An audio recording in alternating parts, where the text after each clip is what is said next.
Alors bonjour à tous les amis, j'espère que vous allez bien. Aujourd'hui dans cette petite vidéo on va parler attaque de panique et je vais vous montrer que même après 2 ans, 3 ans, 5 ans d'attaque de panique, on peut s'en libérer très rapidement. Alors pour ceux qui me suivent, vous savez que j'ai monté mon canal YouTube depuis 1 mois et demi, donc c'est hyper récent, c'est très récent.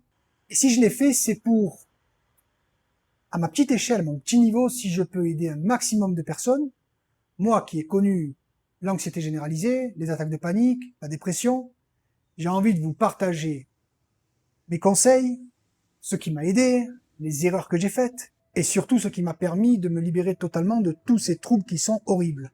Alors je ne suis ni psychiatre ni psychologue, mais si je peux aider ne serait-ce qu'une poignée de personnes, je serai le plus heureux de la Terre. Allez, on commence tout de suite.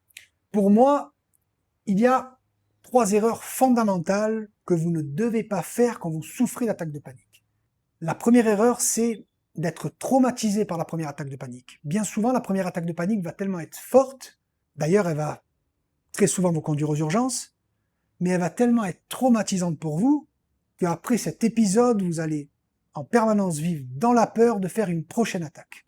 Et ça, je sais que pour mon cas, moi qui ai connu des attaques de panique hyper sévères, ça a été quelque chose qui m'a bloqué pendant des années.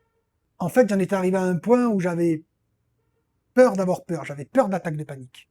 J'étais terrorisé de faire une attaque de panique. Et bien souvent, plus on a peur, et plus on fait des attaques de panique. J'en étais arrivé à faire 5, 6 attaques de panique, 10 attaques de panique par jour. Seulement parce que j'avais peur de l'attaque de panique. Il faut absolument que vous enlevez cette peur. Une attaque de panique ne peut rien vous faire, ne peut pas vous causer ni une mort imminente, ni d'arrêt cardiaque, ni d'AVC. Une attaque de panique est totalement inoffensive. Elle se passe seulement dans votre cerveau. Votre cerveau est bourré de stress, donc il va créer une alarme. Et cette alarme va être l'attaque de panique. Mais voyez-la seulement comme une alarme. Elle vous annonce que, hop, mon ami, là tu me donnes beaucoup trop de stress. Rien n'est dangereux, mais c'est un signal qui fait que ton cerveau va te dire, ouf, redescends un petit peu le cortisol, tu es trop haut, tu m'apportes trop de stress. Donc il faut absolument que dès la première attaque, bien sûr s'il y a des personnes qui regardent cette vidéo après 5 ans d'attaque de panique, ça va être un petit peu compliqué, il va falloir faire de l'entraînement pour se désidentifier de cette peur des attaques de panique, mais sachez que si vous commencez à peine à rentrer dans un trouble panique, dès le départ, coupez l'arbre à la racine. Voilà, la première attaque ou la deuxième attaque, vous avez 2 attaques de panique, ne vous identifiez pas à une possibilité d'avoir une maladie ou à une possibilité de faire une mort imminente. Rien ne peut vous arriver, je vous assure. J'ai vécu 5000 attaques de panique, regardez. Il y a rien qui s'est jamais passé. La deuxième erreur va être de vouloir faire disparaître une attaque de panique. Quand vous allez avoir une attaque de panique, surtout chez les nouveaux anxieux et chez les nouvelles personnes qui souffrent de ce trouble, l'attaque de panique va monter et vous allez tout faire pour ne pas y penser, vous allez essayer de faire autre chose pour pas ressentir les symptômes, et ça c'est une erreur terrible. Justement, quand vous avez une attaque de panique arrive, que vous la sentez monter, prenez-la avec plaisir. Rien ne peut se passer, rien ne peut vous arriver. Attention, je dis avec plaisir, je sais très bien que les symptômes sont terribles, sont horribles. Je me souviens que les premières attaques de panique, je pensais réellement que j'étais en train de faire que j'allais mourir. Mais il faut absolument que vous n'ayez pas peur de ce que vous ressentez. Ressentez. Il y a une chose qui fonctionne énormément, c'est que quand une attaque de panique monte, n'essayez pas de faire autre chose. Il y a beaucoup de personnes qui essayent d'être occupées. Par exemple, j'entends beaucoup sur Internet des personnes qui disent quand une attaque de panique monte, n'y pensez pas, dansez. Bien sûr, ça peut fonctionner, mais la meilleure chose est de ressentir les symptômes. Quand une attaque de panique monte, quand elle est arrivée, qu'elle commence à rentrer dans votre corps et dans votre cerveau, asseyez-vous tranquillement, fermez les yeux, respirez, ressentez-la. Et surtout, n'essayez pas de la faire partir. Excusez-moi parce que je suis pas super encore à l'aise devant une caméra, donc excusez-moi si des fois j'ai un peu je m'en mêle un peu les pinceaux. Restez assis, ressentez-la, acceptez-la, prenez-la avec plaisir. Plus vous allez l'accepter, plus vous allez la ressentir en vous, et vous verrez que moins elle va durer.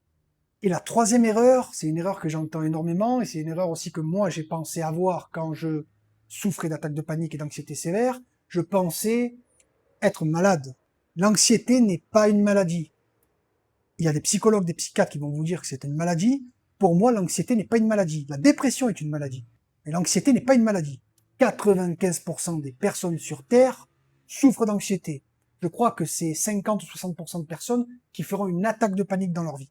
Mais ne considérez pas l'anxiété comme une maladie. L'anxiété n'est rien du tout. Et bien souvent, l'anxiété est créée seulement par vos pensées. Dans mon cas, qui ai eu, bien sûr, des problèmes comme tout le monde dans la vie, j'ai eu des épreuves très difficiles, mais je vous assure que mes pires attaques de panique ne venaient pas de mes problèmes ou de mes épreuves, mais elles venaient de mon cerveau, de l'interprétation que je fais de certaines choses, de la peur du futur, de penser en permanence au passé. Et bien tout ça va faire une boule de neige dans votre cerveau, va créer du stress inutile, va augmenter le taux de cortisol et va vous créer des attaques de panique. Une attaque de panique, de toute façon, c'est lorsque le corps, le cerveau est tellement rempli de stress qu'il ne peut plus. Et pour évacuer, il fait cette attaque de panique. Donc non, vous n'êtes pas malade. Non, l'anxiété, je suis désolé, je vais peut-être déplaire à beaucoup de personnes, mais l'anxiété n'est pas une maladie. L'anxiété est un petit trouble, bien sûr, mais l'anxiété est surtout des symptômes désagréables, mais il faut arrêter d'associer l'anxiété à une maladie. La dépression est une maladie, la schizophrénie est une maladie, la bipolarité est une maladie, mais l'anxiété n'est pas une maladie. Alors voilà, évitez ces 3 petites erreurs, et je vous assure que si vous faites ça tous les jours, vous allez aller mieux très très rapidement.